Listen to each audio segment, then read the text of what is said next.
A good summer project is a birdhouse, and I built this giant one. It has 6 apartments in it, you could say.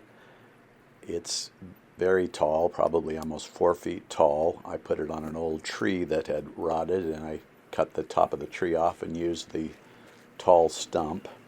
And I'm going to show you how I built it in another full-length video. So this is really just an idea to get you started on maybe the idea of building a giant birdhouse.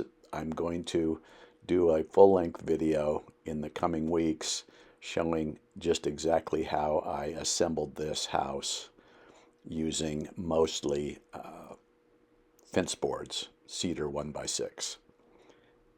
Thank you for watching, and stay tuned for the full-length video.